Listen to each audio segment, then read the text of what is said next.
problem. Thank you. So Durham Connects, as I mentioned, is a collaborative program. We're funded by the Duke Endowment primarily, who made an investment in preventing really child maltreatment in Durham County about 13 years ago. They made a 10-year commitment, and now they're 3 years over because they love us so much. And Durham County also pays for part of the program, as well as some Medicaid reimbursement, and then the rest is fundraising and philanthropy. So we kind of keep it together, but it is right now primarily grant-funded project. If I can go down. Oh, there we go.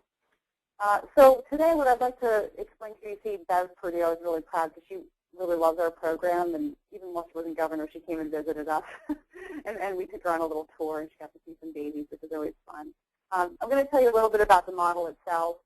I want to also address the idea of why universal, because we are a pretty unique program that intentionally set out to see every single birth in our community. And that's counter to a lot of other home visiting programs, and there's sort of a specific reason for that.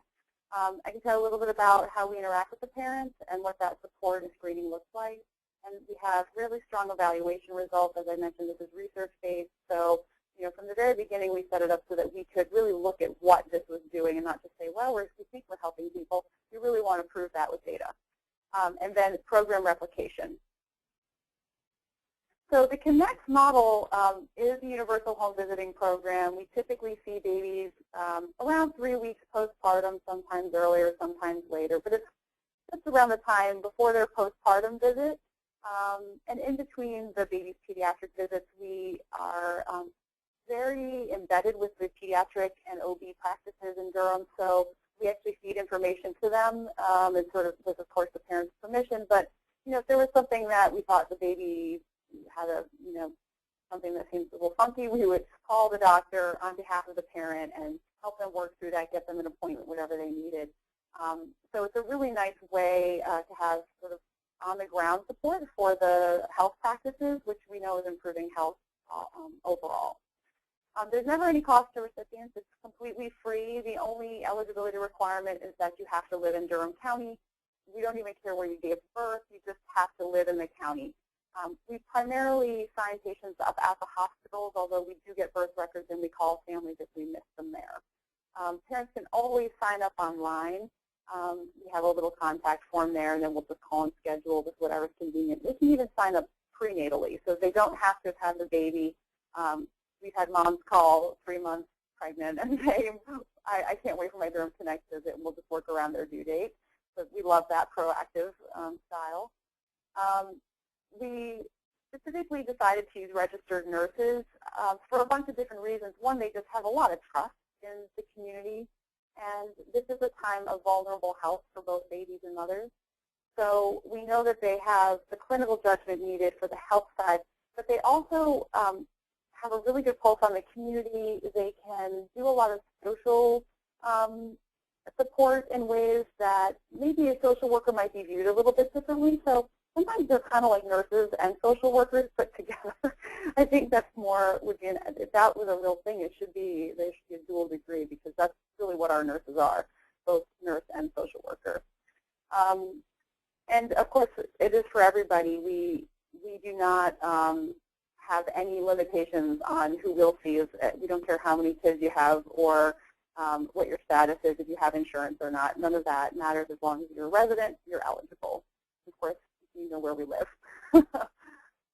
And our mission, I should mention this on the side there, it's really to reduce child abuse by improving family well-being. So we are not going in looking for child abuse. It's not that kind of a program. It's more that we know that having a baby makes a family vulnerable in lots of different ways. And anyone who has kids knows that's true. I don't care who you are. And so our job is really to make sure that families have everything they need to feel supported and stress-free, and know where to turn for child care, know where to turn for health care, have social support, have breastfeeding support, or whatever their identified needs are. We don't go in with any preconceptions. We ask them, what do you need? What can we help you with? And that's where the conversation starts. So the idea of being universal really did start with Dr. Dodge and a group of folks in Durham County that, and he's at the Center for Child and Family Policy at Duke University, and he's a psychologist. And I think the big vision was, it's not rocket science, but this is a public health issue. You know, we feel like having a baby is something that everyone goes through and needs support at that time. And a lot of home visiting programs that have come prior to us, and they're all awesome, by the way, we love them, but they tend to be specifically targeted at-risk families, and they decide that they're at risk by certain demographics. So they're poor, or they're single, or they're teen mothers, or what have you. So they get kind of grouped into this at-risk category. The way we look at it is like pretty much everyone needs support, and so we want this to be destigmatizing. We come in saying, how do we help you? And yeah, so we rely on the answers that they give us to decide, is there any risk there?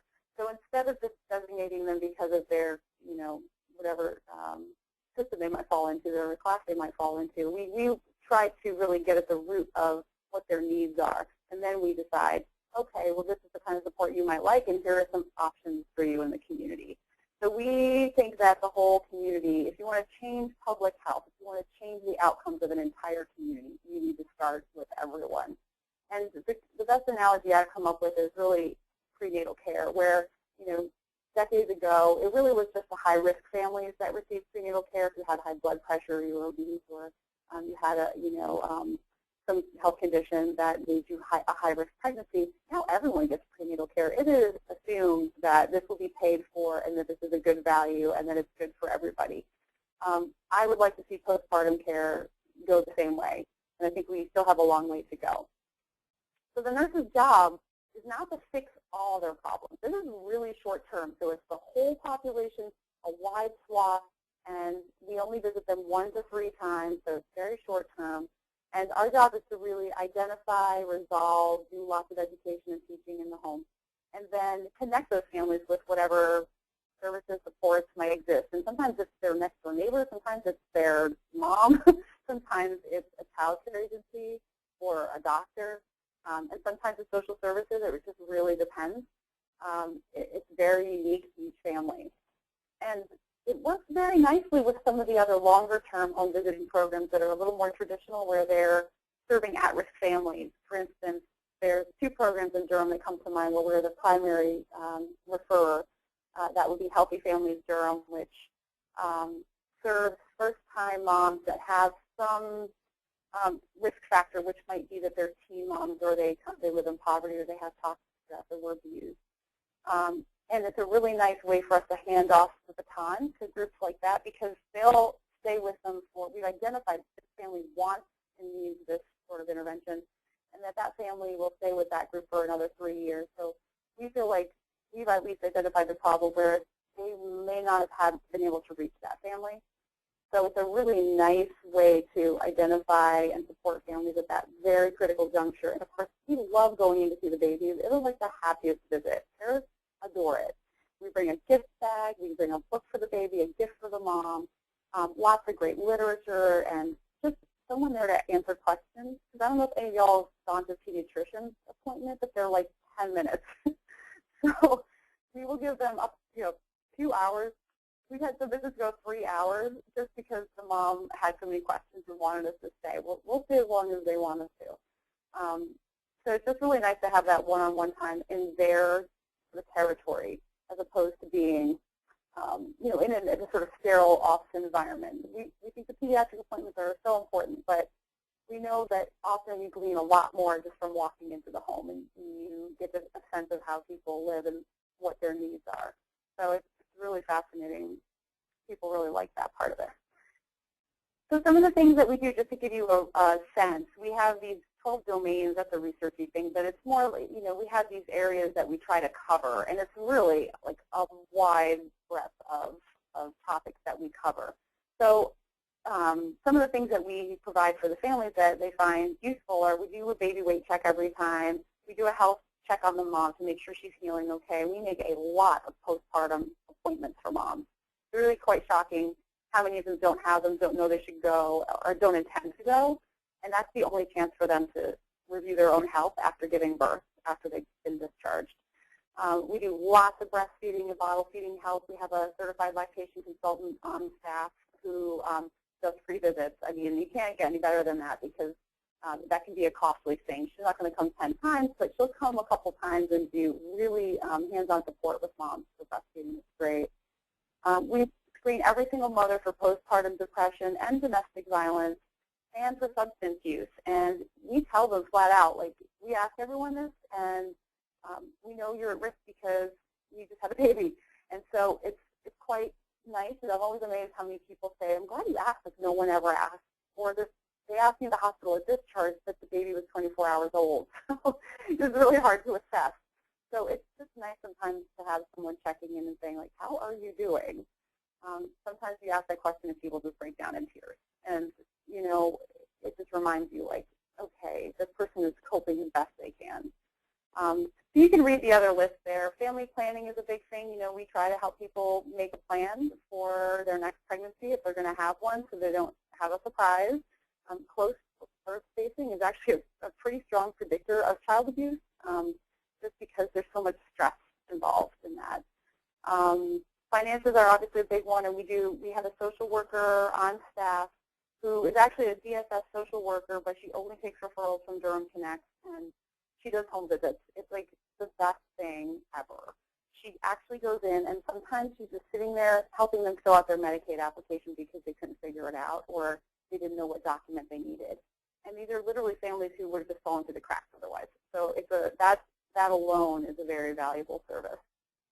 You can read the list, so I won't go into every one of them. So, as I mentioned, we piloted the program starting in 2008, and we saw families for quite a few months, just kind of, kind of honing the protocol, trying to make sure we knew what worked best for families, tweaking the time of when we saw them and how we scheduled them and that kind of stuff. Once we kind of ironed out all the kinks, we did a randomized control trial, the gold standard of research, and we did a very unique thing where the brilliant researchers that I work with at Duke decided to randomize the entire population. So basically we only saw even day births for 18 months, which essentially put everyone in the study, even though they weren't actually in the study. Then we randomly sampled even versus odd, and we were able to see a reflection of the population and what the outcomes were. So it's kind of neat the way they designed the study, because forever now we can look at the population differences in Durham County between even and odd day births. Not that I necessarily think we're going to see higher graduation rates at even day birth, although if we did, that would be so awesome.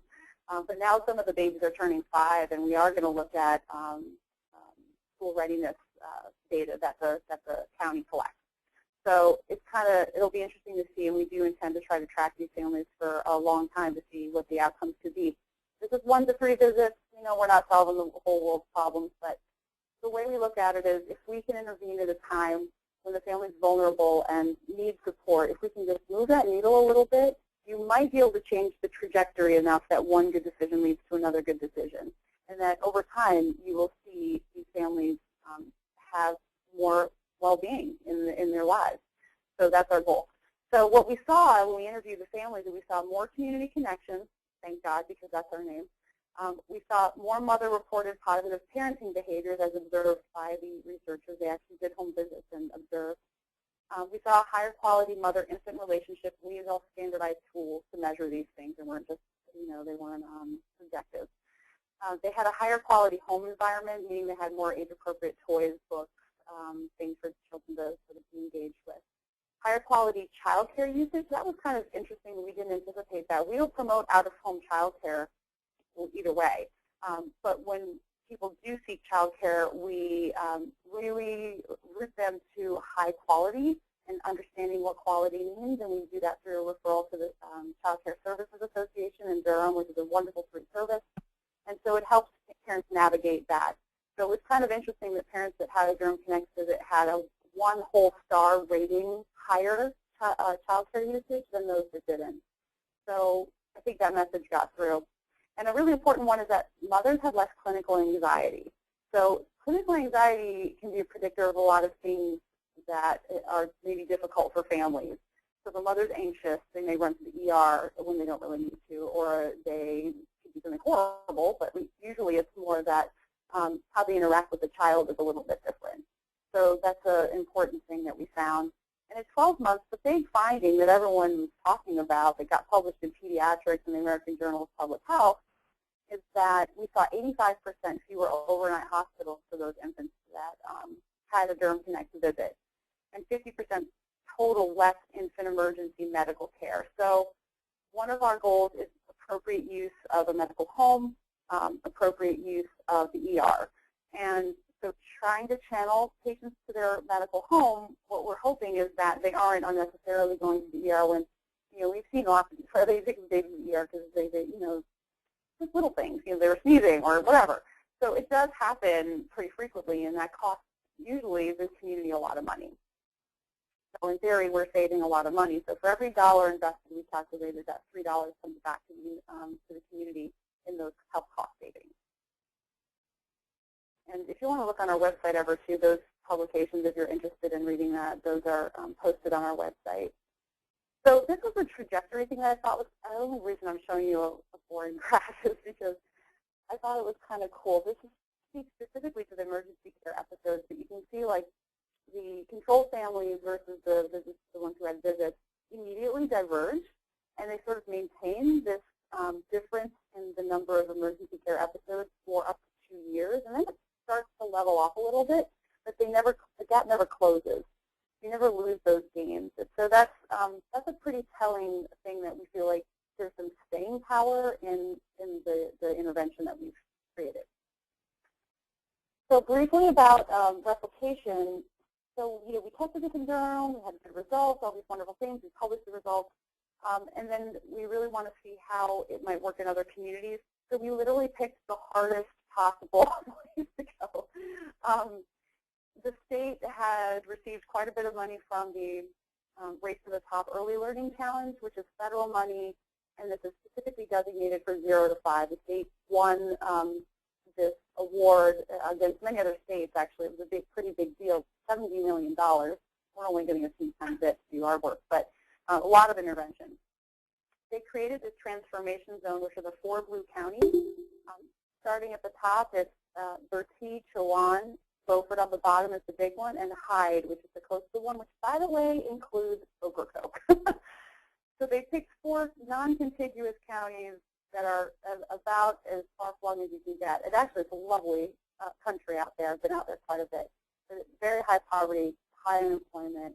There's multiple birth hospitals. Many of them out of county, so people travel a lot. There are myriad challenges. This is nothing like Durham, where we have 2 birth hospitals and 85% of the patients go there to give birth, and most people live in county and stay in county.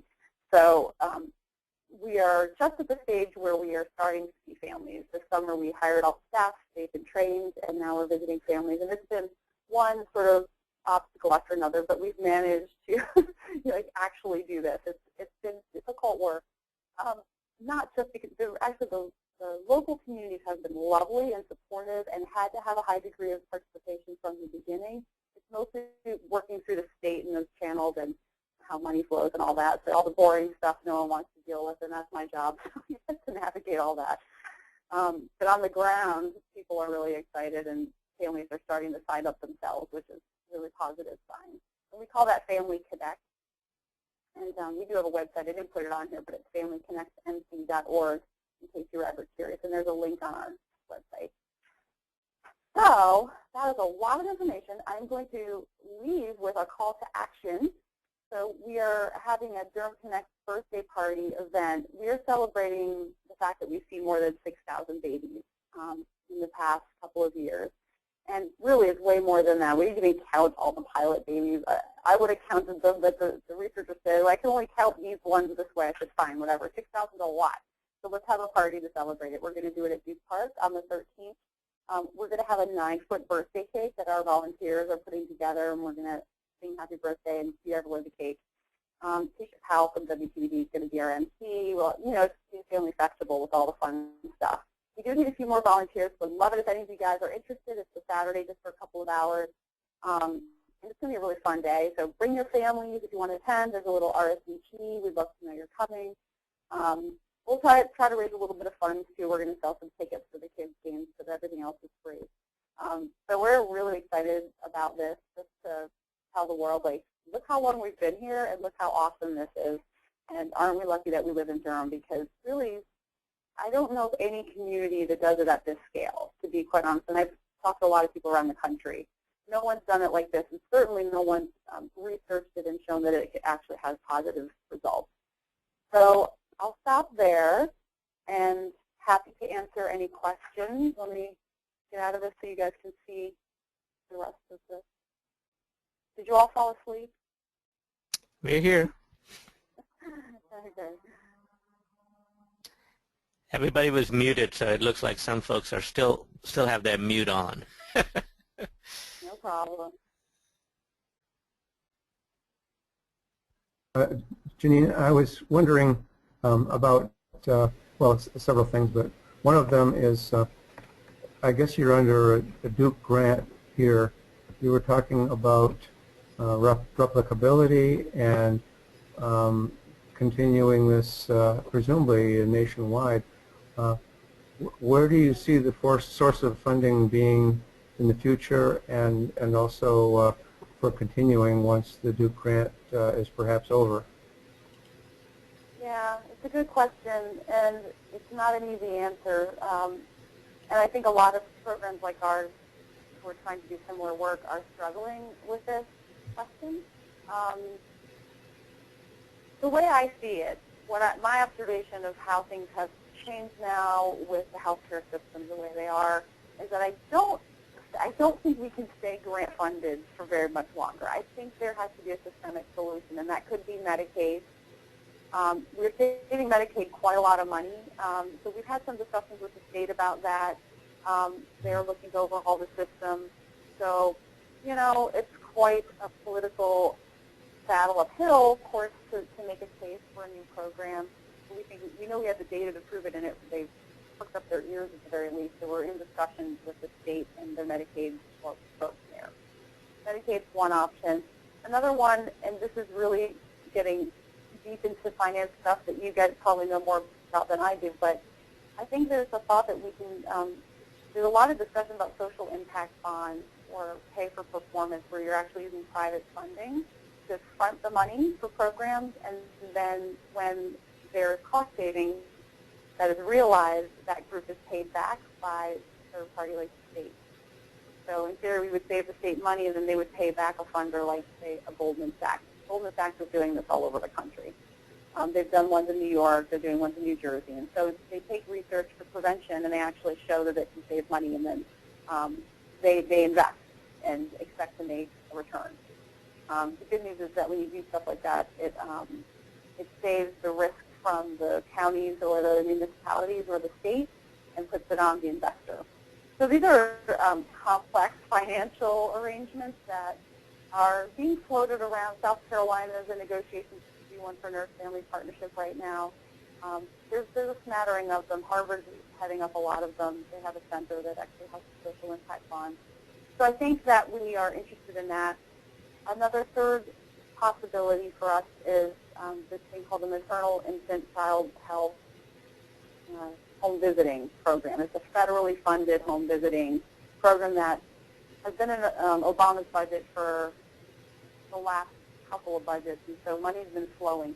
You have to be an approved program, and you have to have multiple studies to show your results in order to even be eligible for that funding. We haven't applied yet. We wanted to make sure we had all our ducks in our row, and we're also able to field those requests where we could get them and actually do replication. So that's another possibility that we could apply to be one of those MIGVs, I call it MIGV programs. And if so, then anyone in the country, in theory, could apply for those funds through the federal government.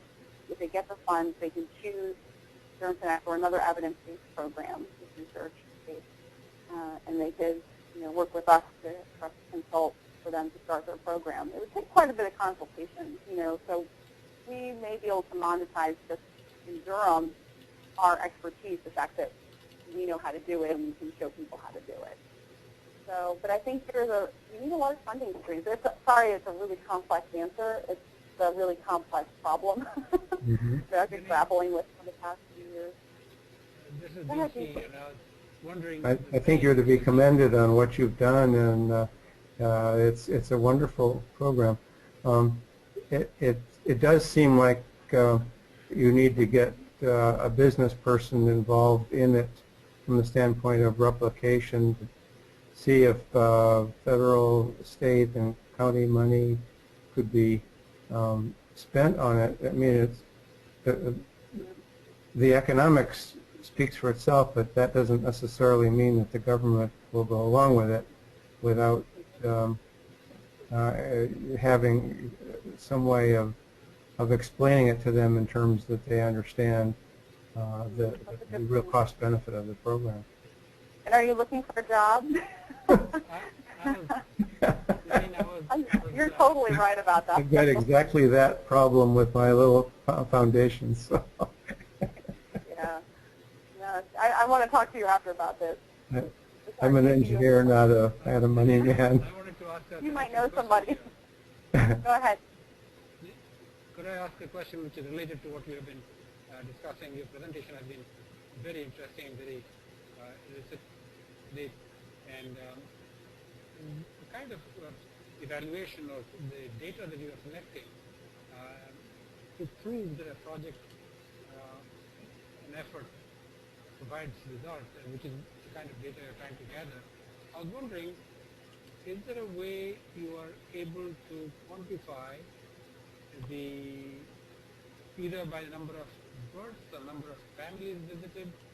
What would you say is, if there is a unit dollar spent for the total dollar budget, how much percentage of that is full-time equivalent people as opposed to travel money, as opposed to supplies or equipment?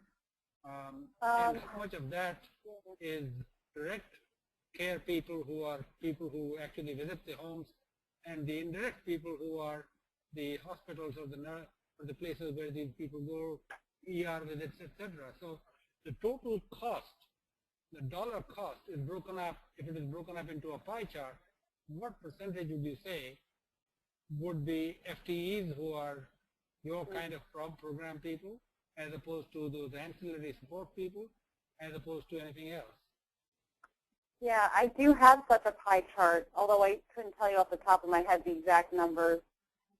But it's a high proportion of the funds are spent on the nurses' salaries. I mean, nurses are not inexpensive. And when you're seeing upwards of 1,500 births a year, you can just imagine, the numbers that are needed. So we employ 6 full-time nurses plus a supervisor, plus some support staff, which is outreach, data collection. And of course, we have overhead. So I can actually send that to you because I don't want to make it up. What would be interesting to know is whether you go about doing this by forecasting the need of a county, perhaps, by going by how many expectant pregnant mothers there are, and then you predict where there are going to be, let's say, 300 births in the next 6 months, and do you allocate staffing on that basis or what? So operationally, the way we allocate or suggest people calculate the cost for their county, and this is what we did in the Eastern North Carolina, is the cost is $500 to $700 per birth. $700 if you're doing heavy research and you need staff. $500 if you're kind of in just operational mode where you're just doing tons of visits and you're kind of going through it. And that's not per visit, that's per birth. So if you have 500 births in a county, then you would multiply that times minimum $500 per birth. And that gives you a general estimate of how much it would cost operationally per year. So in order for somebody to, when you go and ask for more funds, and you were mentioning that we need funds either from grants or from federal government or local government or whatever the source of funds, how would you go about making that conversation and valid on the basis of what? Yeah, I mean, there are other systems that can benefit from this too. So the conversation with hospitals has been kind of interesting. Of course, they're under the gun with what's going on, not having Medicaid expansion. They're worried about their own funds. Some states, I think, are actually much better suited the way their Medicaid system's set up, that hospitals would gain a little bit more. Babies are typically insured in North Carolina. There's programs for them. So it's not like the hospitals are eating a lot of the cost of uninsured babies, because there just aren't that many of them. They usually are on Medicaid or private insurance. That's where the cost savings comes in. So that's who's really benefiting from our research in North Carolina. Now, a state like New York, where they've just completely overhauled their Medicaid system and got a Medicaid waiver, they're actually creating incentives for hospitals to make sure they really do keep infants out of the ER. So they might have more of an impetus to invest in a program like this, where they'll see the direct cost savings. Yeah, it's a complex system of how healthcare is funded. You know, follow the dollars, and it gets kind of interesting. For you to know that you are being effective, how do you judge? As you said, you just now mentioned 300 births, and you have 6 nurses and a supervisor. So that tells me roughly that you have got something like 50 babies per nurse, 50 births per nurse. Per week? You have 6 nurses for 300 births. They see about, usually you allocate them between 2 and 250 a year, roughly. I think that's about right. Yeah. So, yeah, I don't know. I'm not doing the math in my head very well either. But and are these births, through your experience, are these births taking? Is there a cycle, or are they all evenly distributed throughout the year? Oh, we wish. Or do they all arrive at Christmas? You know. Well, yeah, they're definitely coming in waves. Babies aren't born on Christmas because they do everything in their power to make sure they're born before or after. So there actually are waves throughout the year, and we've been pretty, we've done it enough now. The birth rates declined a little bit in Durham County, actually, but not just mostly. That was the recession that was pretty standard everywhere. Yeah, I mean, it's not just the birth; it's also our recruitment efforts. So we have all these births that are eligible. It's a voluntary program. They can say no. So we're always trying to recruit families to sign them up to say, this is free, this is a good thing for you, make sure you get your visit. So just signing them up is like half the battle. So we strive, we're always striving for 100%, but really the most we've ever seen in a quarter is about 85% sign-up rate. That's pretty good, for the whole population of people that are signing up. And then we might lose a few, between scheduling and visiting them. So all told, if we're seeing 70 to 75% of the eligible population, we feel pretty successful. It can always be higher, and I think that will come over time as things get more and more normalized and this becomes the standard. But one thing I wish this program had going for it is that I wish we were more entrenched in like Duke Medical. We have tried. They're partners, but they kind of keep us a little at arm's length, and we're housed under a nonprofit. So in some ways, we're outside the system, which in some ways is nice, but it also has some disadvantages. We don't have access to patients, and with HIPAA the way it is now, it's really made it a lot harder to have access to patients, even just to talk to them. I'm not talking about getting medical information, just to have a conversation. Things are very tight now. So, there are some things to think about in replication efforts. If I could do it anywhere, I would find a good hospital system willing to pay for it and seize this as a chance for them to reduce their readmits for moms and babies. And I'm hoping that our new research is going to show reductions in maternal health ER visits. And we didn't track that before, and now I'm hoping we'll actually see that for the moms too, because that's probably costing the hospitals a lot of money. Okay, yeah, very interesting. I'll let others get a chance to ask you any questions. Yeah, thanks for asking them. You guys ask tough questions, but you should. Great. Oh, we were going to show the video, Kevin. Do we have time to show it? We may not. Well, I'm a second-time mom, so I've been through this before. So there was a part of me that thought, I know more what I'm doing now, and I'm sure that everything will be fine. But there was another part of me that thought, there's so much unexpected and would love to have that extra support. We tested it before and we could hear it, but I don't hear it this time.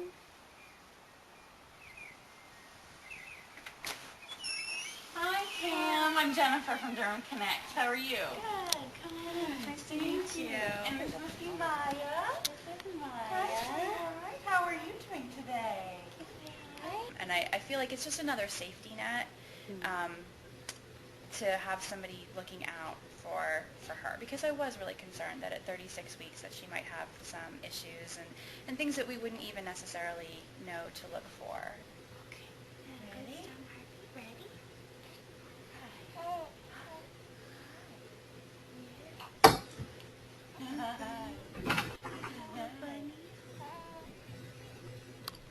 Jennifer had some really good resources for things that I was concerned about going back to work. She suggested a class and about going back to work and getting ready to go back to work, and she enrolled me in it. It was great. I got a phone call and said, you're signed up for it. All you need to do is show up. So that was, I felt really supported, and that there were a lot of resources, and that she knew some good resources to help me. But I knew that I was at heightened risk for postpartum depression, this time having had postpartum depression with my first daughter. So I think it was really helpful to have Jennifer come in to give me the postpartum depression screener, which they give you in the hospital, but everything is sort of so overwhelming in the hospital that I think it's really beneficial to be screened and to have somebody with those resources also before you go back for your 6-week postpartum visit, because there's a lot of time in between when you leave the hospital and your 6-week postpartum visit. Honestly, this time I haven't had the issues with postpartum depression, but it's because I was really proactive about the treatment, and Jennifer was a huge part of making sure that I had the resources and was following through on getting them. Oh, I would wholeheartedly recommend Durham Connects.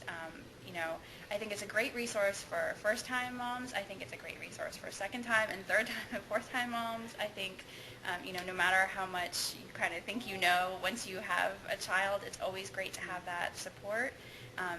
No matter how much support you already have built in around you, you can never have too much. So, yes, I think it's a fabulous, fabulous program. Hi. Is that right? Look, she's got little rhinestones on her shirt.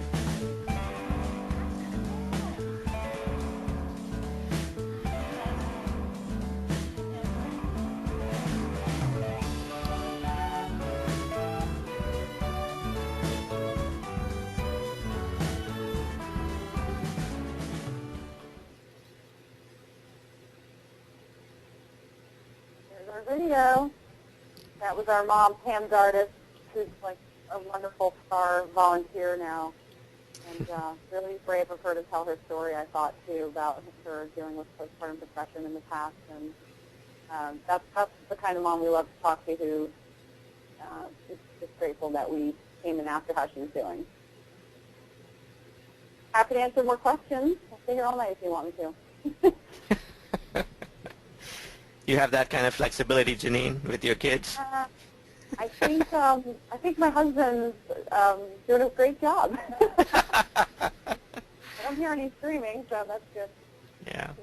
I think the really key element that I see is more than the cost savings in terms of medical services, but when we look at the pipeline from birth to career, the cost that society incurs, right from early childhood development. I think those of you who saw Laura Benson's presentation and how critical those first few months are in terms of childhood development and readiness for school, I think that's where the real cost savings are, because we don't really quantify those in any significant way, but when you see the impact of really providing the resources that Durham Connects provides to mothers who are not always familiar with, as Jeannine said, with what's needed for proper care, and you give the child the benefit of that, the developmental benefits are huge, and the cost savings down the road or up the road are quite significant. So so hopefully, as a community, and more communities start to realize, the important impact and cost savings in that regard. So they'll make what I think is just a small investment at this early stage for big savings down the road. I'm actually really glad you used that word pipeline, Newman, because I think, we adore Laura. We work really closely with the Partnership for Children. We're on each other's community advisory boards. I was on their allocations committee for a bunch of years. So, as far as the 0 to 5 community goes, we do really see this as a pipeline. In fact, we're having our community advisory board meeting on Thursday, and it's just it's turned into like a meeting of the minds, actually. It now involves Durham Connects. We added Healthy Families Durham and Early Head Start and Triple T, which is another parenting program in Durham, for 0 to 5. And we just decided, let's just run this meeting together. We pull in every single resource we can, from the health department to social services to the Partnership for Children. And so we're all at the same table now. And I think Connect really made that happen. Not that they weren't doing that in some system starts before, but I feel like there is a really big discussion happening about what the pipeline of prevention looks like and what the kind of long-term outcomes we want to have for our community, which is we want a prosperous community. We want people to be healthy. We want kids to be ready for school. We want them to graduate and get jobs or go to college. And that's what it looks like. And there's gobs and gobs of evidence to show that those early investments reap huge rewards in the end. Jim Heckman is Nobel Prize winning economist. He's been saying for 30 years that if you could just invest in early childhood interventions, you'll get $17 back for every dollar. It's one of the best investments you can possibly make. So I'm not sure why not everyone hasn't latched on to that idea, but we know there's evidence to back it up, and I think Connect is just one part of that early stop. It's the first stop, to welcome our newest members to the community and say, here's what we have for you. Here's what Durham has to offer. And so you're not doing this alone. It is a village, so to speak. So we're proud to be the first stop on the pipeline, and our job is to get them to the next stop, whatever that might be. And it's a nice way to look at it. When do you think, Jeannine, can you hear me? Yes, I can. Okay. When do you think this program, with its promise of great success, Harvey asked the question, when will it be truly replicable, not merely to engage and benefit the communities that surround Durham and other cities in North Carolina, but when will it be replicable perhaps in Ghana or in Rwanda or in Somalia? Because that is where the world's future lies. Yeah, that's a really good point.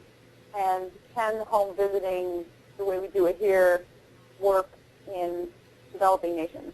I think, yes, with some modifications. And so we've had to be very thoughtful in the last year. Really, now that the evidence is out, okay, what makes Connect? Is it the fact that we use nurses? Is it the fact that it's universal? What are we going to bend on? What can we change and still get the same results? So as researchers, or the researchers I work with, have to think about these issues. And I think that doing tests is the only way to really find those answers. So we've been, ever since the research came out, there's been sort of a deluge of requests and inquiries from outside groups, primarily in the States, although the World Bank got us down to Columbia to talk about it there last year, which was pretty cool. So we're on their radar, and I think they're thinking about these kinds of issues for health and violence prevention. What we've had to be thoughtful about, so we're creating a toolkit, and our hope is that this toolkit is something that, in chunks, a community can take and replicate. We are kind of complete research dorks in that we don't want to create a manual and say, oh, well, here's a manual, go figure it out, and good luck, and that's your local Connect program. We want high fidelity, meaning we want it to have the same results. We want it to be conducted in a way that's going to have the same results. And to do that, replication is difficult, So we've been working with the National Implementation Research Network at UNC, they're called NERN, and their job is really to take an intervention and figure out what is the best way to replicate it so that you're getting the same fidelity as we had from the original pilot when we had all the resources in the world. So it's the person who's done it best is McDonald's. I mean, they franchise, everything's the same wherever you go. We want that same level of fidelity to our model. Yeah, I was wondering if the replication, I think we ought to really understand that you rightly point out that you cannot take a piece from here and superimpose it on another culture, but rather you enunciate certain principles that work, and if you can develop the guidelines as to under what conditions those principles will apply and where they will not, then those principles can be applied to those local conditions, and we can then help those communities begin to develop their own mores as to how they apply the principles to their circumstances. Yeah, no, I couldn't agree more. I think you're right. And that's been something we've tried, even with rural North Carolina being so different from Durham, of really trying to look at this from the ground up. You know, not coming in like, here are the Raleigh people, saying, here's how you do this, and this is what's going to work. But saying, here's what we think the model looks like as far as what happens in the intervention part, but here's what you can take, like, sort of adapt to your community and tell us what the community needs. So I think it's been a good blending of really trying to listen to the community, getting them involved from a very grassroots level, and sort of informing. I remember, so as a little anecdote, I drafted the brochure for the Family Connects program in Eastern North Carolina, and I sent it to my 4 county representatives, and I said, I want you to look at this and tell me what you think of it, because framing this is going to be really important to gaining the trust of the community. And they didn't rip it apart completely, but they came back with some things that I never in a million years would have thought of like a word, the word eligible, sort of taking this idea of welfare, and I was like, oh man, I never thought of it that way. All right, let's readjust that so that's not stereotyping certain people or whatever. Even though the pictures that we used, we ended up changing. We said, this baby probably doesn't look like anyone here. Let's put it, I think we used like a slightly Asian-looking baby. No, let's make this a Hispanic baby. I mean, so like, little things like that, like how do we really represent the community? That has to come from that local knowledge. I can't do that. So thank God I have amazing people there on the ground who just tell us how it should work. All we have is this little nugget of a thing that they're working with. It's worked out well. Thank you.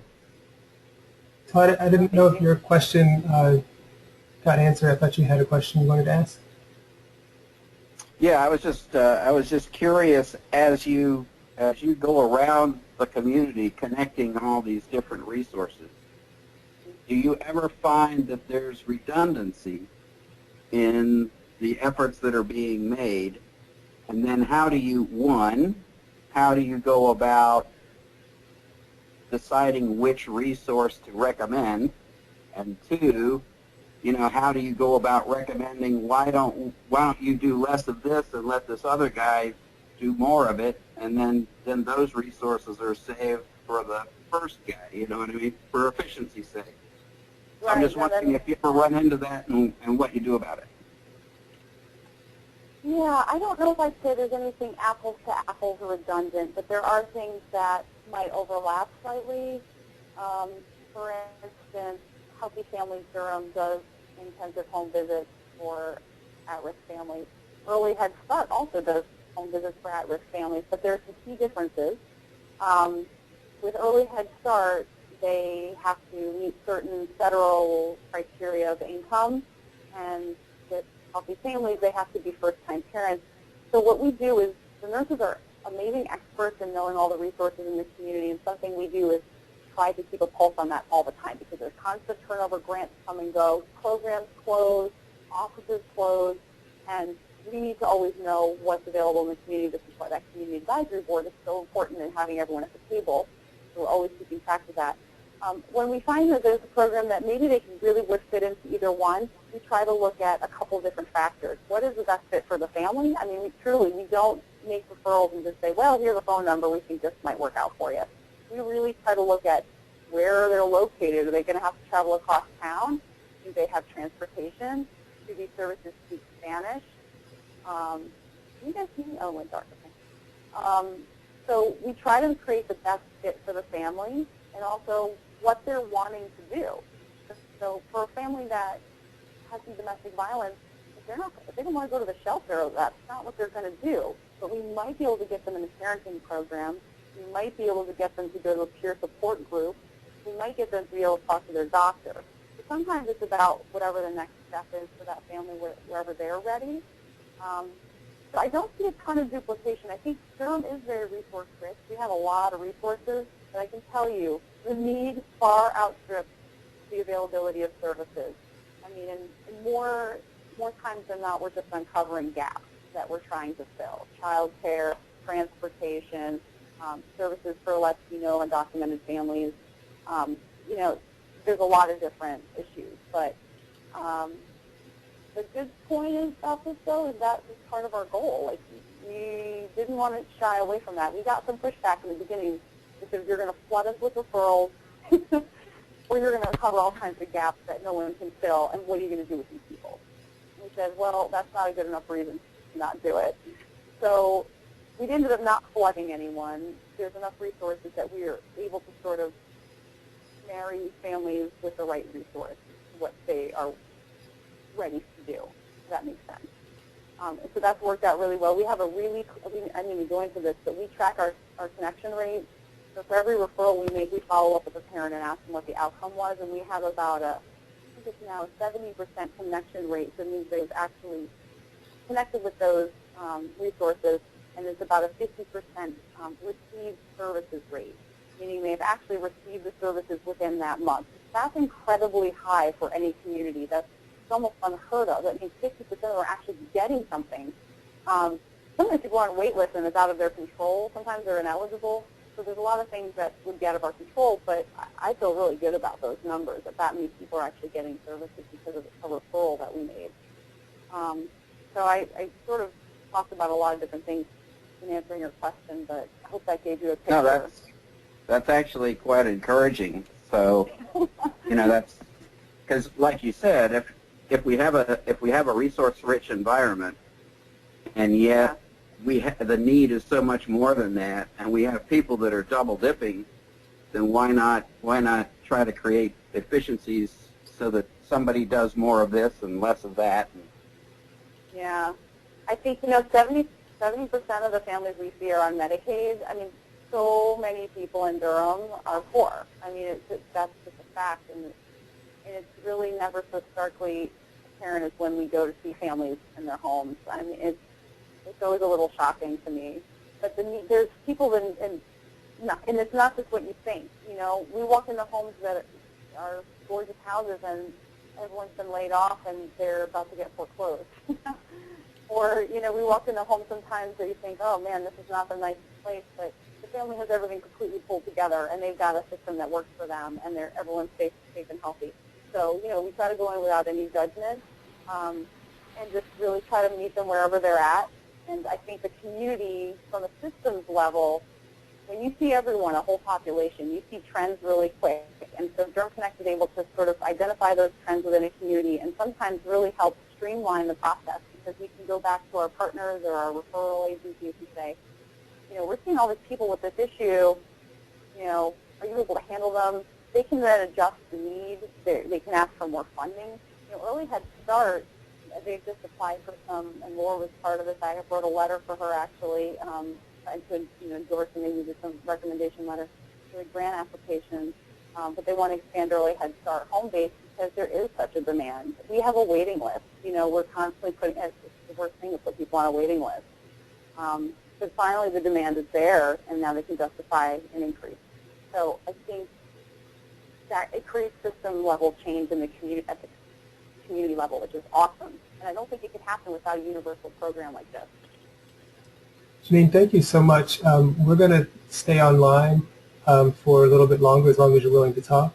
But if you could maybe just highlight again the birthday party coming up on September 13th, and then I'm going to have DC officially close us with the four-way test of Rotary. But could you tell us again what's going on the 13th? Yes. We'd love to see you guys come out. It's a community birthday party for Durham Connects to celebrate the more than 6,000 families we visited. It'll be at Duke Park from 11 to 2 on September 13th. It's free to attend. There'll be lots of activities for kids. Free cake. We're going to have a humongous cake. Keisha Powell from WCBD is going to come out and be our MC, and we'll have a fire truck there for the kids. Very family friendly. So we'd love to see you guys come. There's a link on the slides. I think Kevin will send it out that you can RSVP. It's not required, but it helps us know how many people are coming. And also, if anyone wants to volunteer, it's a short stint, 3 hours, really easy, very organized. We have a whole volunteer coordinator helping us. So we could use your help, and there's a link there to sign up. This is very easy and tells you exactly what your duties will be and that kind of stuff. So if anyone wants to get a couple hours in volunteer work, we'd love to have you. Newman or Joyce, do you have anything you want to share from the district level? Nope, nothing from me. Me either. Well, great. Again, we are going to be having some individual conversations and encouraging everyone to be involved with a lot of these projects coming up. Saturday, Joyce, could you tell us about what's going on Saturday morning, 9 to 12?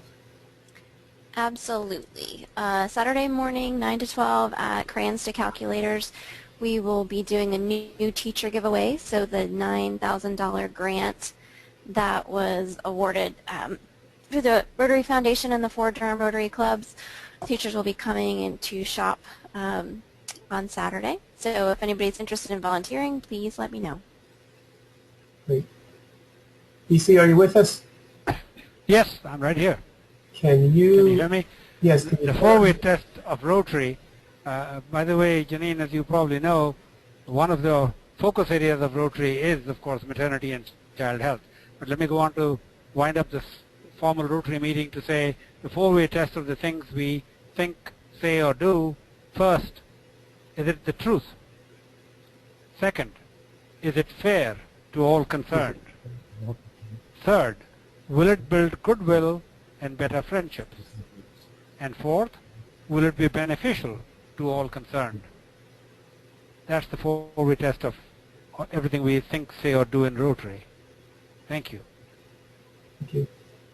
So folks, you're free to go. Jeannine, thank you again so much for your presentation. I'm going to stay online, and anyone else is welcome to stay online as well.